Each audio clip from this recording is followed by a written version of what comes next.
Creepy, isn't it? What you've just seen are some examples in gaming of liminal spaces. A liminal space, as described on the internet, is an internet aesthetic. A liminal space is an empty or abandoned place that appears eerie, forlorn, and often surreal. Liminal spaces are commonly places of transition pertaining to the concept of liminality.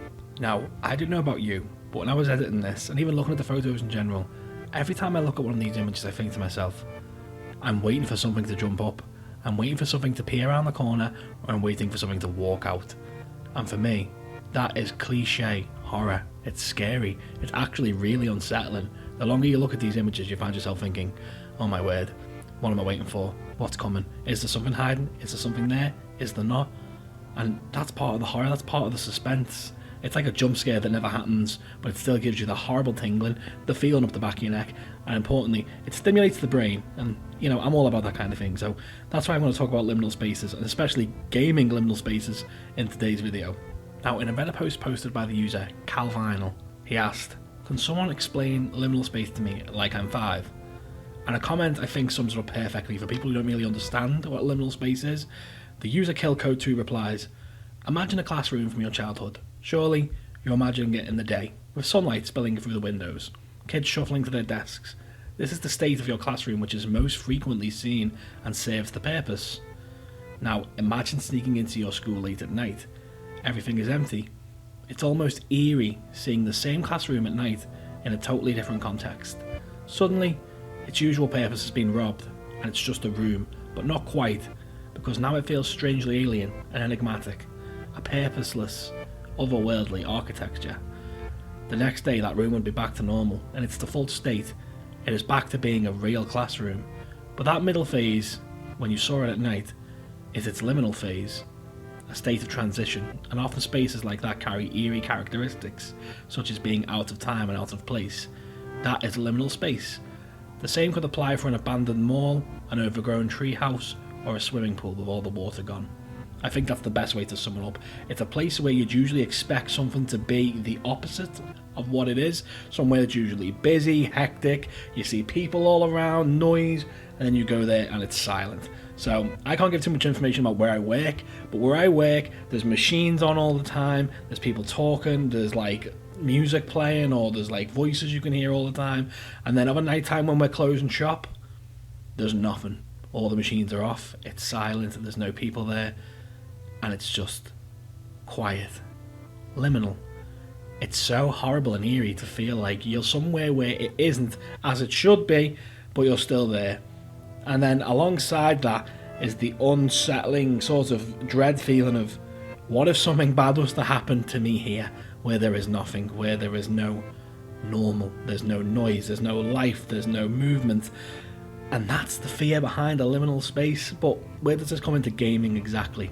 Video games by nature, especially multiplayer games, are always thriving. There's always something happening. You're running around shooting each other, or running around fighting, or you're running around just doing whatever it is the game has you do. Now, if you go into a multiplayer game alone, into a big old empty map or server, and walk around, it's just kind of eerie. Every corner, every turn, you're waiting to see somebody and there's nobody there, but it always feels like there is gonna be someone or something there waiting for you. Right now, you can probably see I've got the video, I'll edit it, so that every single clip you see is just someone walking around an empty multiplayer map. And I guarantee, watching the video, if you just stop now and focus your eyes on the video, you'll see everywhere they go. It's almost like there has to be someone there. There has to be something on the other side. There has to be someone behind every door that's opened. It's just a horrible, unsettling, gut-wrenching feeling of nothingness. The game that originally got me interested in liminal spaces, and probably one of the games that's full of the most unintentional liminal spaces, is Super Mario 64.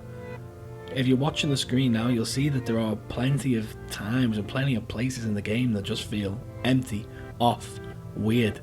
And it's probably not that bad watching it now with my voice over it, but go and find a video of someone just walking around the game. Honestly, with the in-game sounds, the quiet fluttering of butterflies, and the only sound you really have to accompany you is birds whistling and the camera noise when you turn around, but outside of that, nothing. You just sit there in the quiet, walking around a 90% empty map. There's just the constant feeling of what's there, what the lingering quiet. You could hear a pin drop. It's just so unintentionally strange and weird and quiet, and liminal spaces get me that the heebie-jeebies feeling, and that's exactly what I chase on this channel, is that strange heebie-jeebie. I'm not scared, I'm just a little bit uncomfortable, I feel a little bit weird, and that's fine, because it isn't scaring me, it's intriguing. It's almost like the floor and the walls can breathe, and that the atmosphere in the game is alive, that there is someone with you but there's not. It's almost like you're playing with nobody but somebody. Nobody is someone when you're in a liminal space, because it's sort of like there is someone sat with you, there is someone present, there is a feeling present in the room with you, but at the same time there's nothing in there, and that's sort of strange. I'm sure that there's probably numerous examples of liminal spaces and uncomfortable feelings in an empty space in a game that I'm not aware of. I'm aware of a few, and some of the standouts for me are probably the Team Fortress games, just Valve in general, all the Source games like GMOD. You go anywhere like Fortnite on an empty map, it always feels like you're waiting for someone to jump around.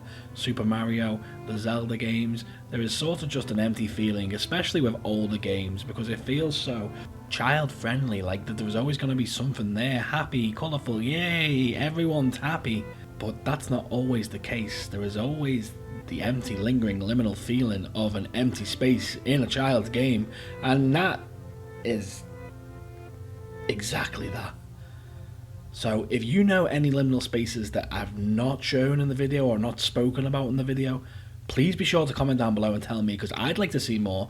I'd like to interest myself and interest my brain with these kinds of things, because I love that feeling, that buzz of that's a bit strange, that's a bit weird, that's my thing, that's what I like. So make sure 100% to comment down below and tell me some of the liminal spaces or some of the eerie things in games that you remember or you've felt, and if I don't know any of them, I'll go and read up on them, and who knows, you might just inspire the next video. Thank you so much for watching. My name's been Boy Jr. I will shut off of some liminal spaces. Thanks so much, catch you later.